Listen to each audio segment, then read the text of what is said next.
I came to America, I was 13 years old. It was hard. I feel like it was more of me embracing, this is my new journey, so I gotta embrace everything that comes with it.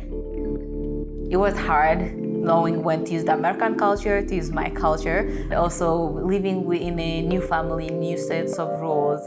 And I mean, like, we are used to speak our language all the time, is knowing like when to not speak that. Maybe people could be offended because we are talking about them and stuff like that.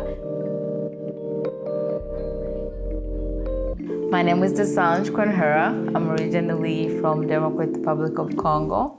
I am the founder and the CEO of Unfitted. Unfitted is a non-profit organization working with youth and women in Uganda. I'm also a model, public speaker, and I am an entrepreneur.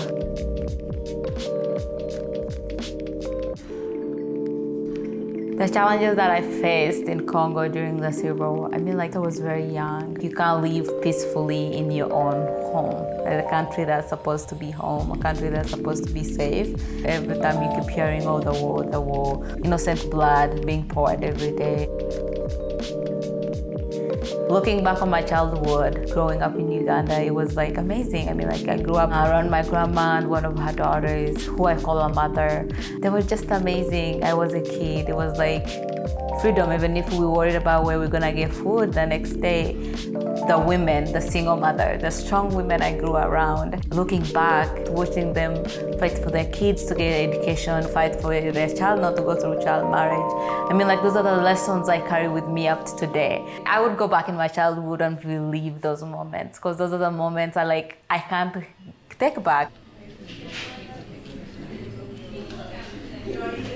They know what they're doing, for sure. I'm coming back here. So what motivated me to pursue education is going back to the women I grew up around. I mean, like, these are the women who were taken out of school and got married at a very young age. They did not have their voice, like, they had kids coming back home with these kids now. They have to look after them, fight for them.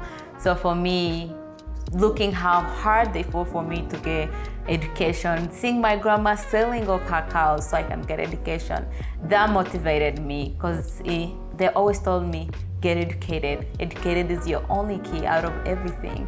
Definitely it was them. They have been my motivation up to this day. I really would not want to go through what they went through, and I would not want my kids to watch me go through what they went through.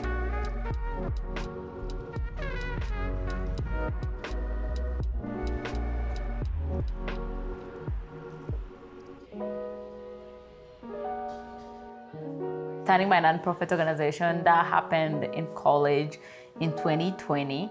My basic needs were met. I was going to school. I mean, like, I was eating. I was like, why not help my friends back home? So I started like helping friends and family back home, supporting them. When COVID hit, everyone was reaching out. I was like, I cannot support everyone. First questioned myself, is this a good idea? Still in college. Starting another profit, would it be a good idea? Oh God, jumped into it. I'm like, it was not about me. It was about helping those who don't have opportunity. I was given the opportunity to get education, and I have always wanted to do something to give back to my home. This was a perfect way to give it. And just connecting a student with a sponsor here and just seeing them blossom, make a relationship, I feel like that has been a greatest experience through it all. And it's a lot. I mean, like, going to school, working, sometimes running a nonprofit organization was not the easiest thing, but I had mentors, I had friends who were willing to step in and support me. I'm grateful for everything. The women back home, they have really shaped the path for me. Everyone who has come along to support me has like added on the foundation that the four women have built. And also, it's just like, I'm a big believer, if someone is meant to be on your path, they'll always be there. Professionally, I hope Unfitted to grow, and I hope the right people with the right intentions to join and help and make that impact. And I also hope to go back to school until I get my PhD degree. I hope to get married at some point and have kids and just like live the life and the dream and just prepare that part for my kids, because at the end of the day, I don't want my family to go through what I went through. I want them to start on a different level, and I hope they elevate the next generation of the family.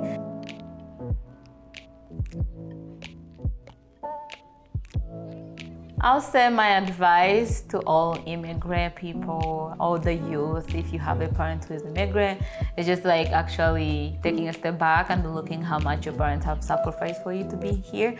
I mean, like, especially immigrant parents are the hard one, like very strict, but I was like keeping in mind of trying to understand, putting them in their shoes, like understanding as a parent how much they've given up to come here and support, to just make sure they give us a good life, and sometimes helping them also understand your point.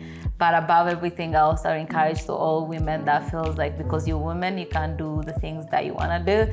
I say, girl, go do it, because you will never know what comes out of it, and you will never know what opens that door. So keep embracing who you are, because at the end of the day, you don't want to die, leave this world, and remember the fear. Everyone is doing their own thing, living their own life, doing what they want. But because of fear, you're thinking what they're gonna say, what they're gonna think. Trust me, it's not worth it, because like, just do your own thing, live your own life on your own terms. But above everything else, understand who you are as a person.